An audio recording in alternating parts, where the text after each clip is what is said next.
Oh hey, didn't see you there. I'm Summer Liam, and as we all know, I'm not allowed outside following a 15-year-long legal battle between me and the sun, which I am destined to eventually lose. It's July, we're in the second half of 2021, and as I've mentioned many times on this channel before, we're very much in the summer drought when it comes to video game releases. We had Ratchet & Clank last month, and that's basically the last big release until we get the usual glut of releases between September and December. However, that doesn't mean that there aren't some pretty interesting games coming to both PlayStation 4 and PlayStation 5 in July. For instance, Samurai Warriors 5, a game I'm unreasonably excited for reasons I can't properly articulate. This is our list of 10 brand new exciting games coming to both the PlayStation 4 and the PlayStation 5 in July 2021. Now, if you'll excuse me, I'm going to go fight the sun. Again, this time maybe I'll win.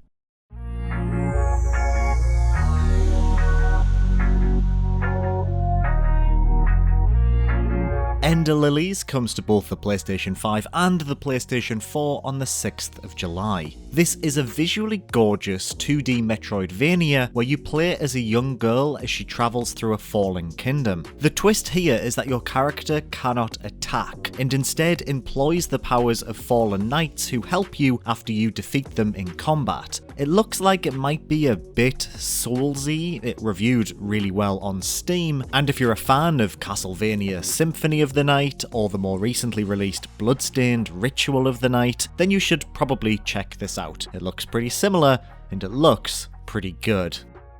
Where the Heart Leads drops for both the PlayStation 5 and the PlayStation 4 on the 13th of July. I'd never heard of this before I started writing this video, but it looks super interesting. You play as an elderly man who falls into a sinkhole to save the family dog, only to find himself transported through time as he relives key moments from his past. I mean, as far as a setup for a game goes, that sounds pretty rad to me. It features a lovely, surreal visual style. Walls crumble as you enter buildings, shadowy figures roam the streets, and a vast void surrounds every vignette you seemingly travel between. Gameplay sees you making dialogue choices, with the character attempting to connect to their family as the game progresses. A sad game about emotions? Sign me up, this is extremely my jam.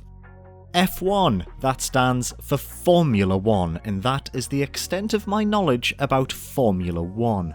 Okay, time to do what I normally do for these videos and look at the website for 5 minutes, rubbing my chin as I try to understand what's new in these games. Right, here we go. It comes out on the 16th of July for both PlayStation 5 and PlayStation 4. Do you get a free upgrade if you buy the PlayStation 4 version? You do. That's nice. So what's new? A story mode. That's cool. You can interact with characters both on and off the track, which sounds fun. Great stuff. There's also a co-op career mode and my team mode. The game also runs at 4K 60fps and 1440p 120fps on PlayStation 5. That sounds great too. So looks to be a pretty comprehensive package for fans of weird looking cars that go fast.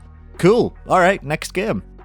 Cris Tales comes to both PlayStation 5 and PlayStation 4 on the 20th of July. Inspired by classic JRPGs like Chrono Trigger and Final Fantasy VI, Cris Tales features a unique time travel mechanic that allows you to peer into the past to alter events in the present. You can even warp enemies into the past, which sounds pretty cool. In an attempt to save the world from the cruel Empress, players can recruit allies as they travel through a beautiful, colourful world. Looks great.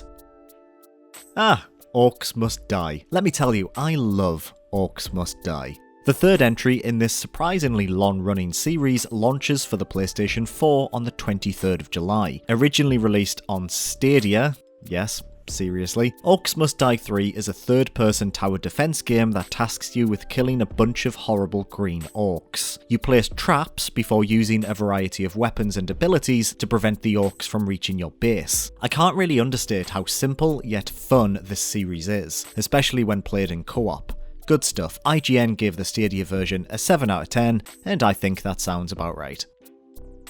We're getting a sequel to The World Ends With You. Originally released on the Nintendo DS 14 years ago, The World Ends With You was an incredibly stylish and quite innovative RPG that explored the concept of youth culture versus society as a whole. It was a unique little thing that seemed destined to never be explored further beyond that original release. Neo: The World Ends With You, then, was a pretty big surprise. A light continuation of the original game, this new installment takes you back to Shibuya as you attempt to survive the mysterious Reaper's game. Combat has been overhauled, resembling the systems found in Kingdom Hearts, but otherwise proceedings seem to be pleasantly similar, one to definitely keep an eye on. It's just a shame that original game hasn't been released on PlayStation systems yet, to be honest.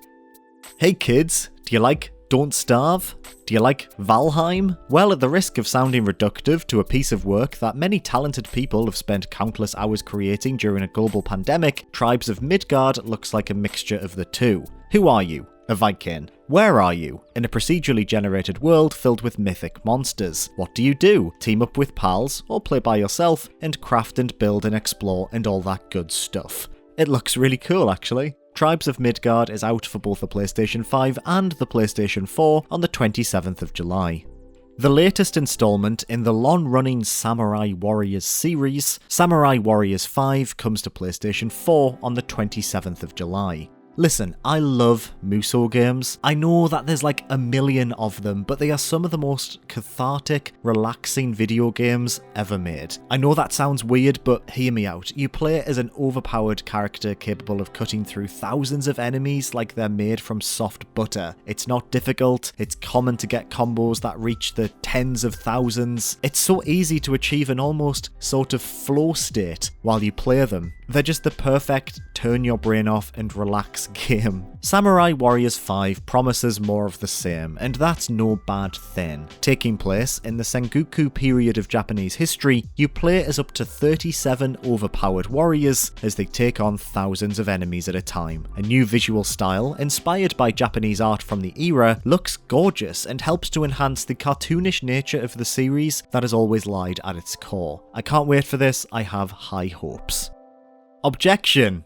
As in, I have no objection to the upcoming release of the Great Ace Attorney Chronicles for the PlayStation 4 on the 27th of July. Does that work? Hey, does that work as a joke? Originally released on the 3DS exclusively in Japan, the Great Ace Attorney Chronicles bundles together both games in the Phoenix Wright spin-off series Great Ace Attorney, bringing them over to the West for the first time. Taking place in Victorian England, Great Ace Attorney focuses on Ryonosuke, ancestor of Phoenix Wright, as he travels from his native Japan to solve cases on strange shores. Teaming up with a cast of colourful characters, including the now iconic and completely incompetent Herlock Sholmes, this collection contains 10 cases to crack alongside bonus content and an optional story mode which removes all challenge, allowing you to experience the story as a standalone experience. Eldest Souls comes to both the PlayStation 5 and the PlayStation 4 on the 29th of July. A top-down Souls-like, Eldest Souls pits you against a constant stream of bosses as you attempt to survive. Featuring gorgeous pixel art graphics, this looks set to be another superb entry in this very prolific subgenre of pixel art Souls-likes.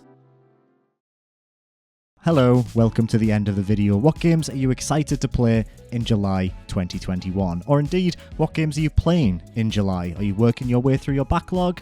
Let me know. If you enjoyed this video, you know what to do. You like the video, you subscribe to Push Square for Everything PlayStation, and then I sign off by saying, thank you. What do I say? How do I end the videos? If you enjoyed this video, please consider giving it a like, and make sure to subscribe to Push Square for Everything PlayStation. Thank you, as always, for watching. Now I'm so tired.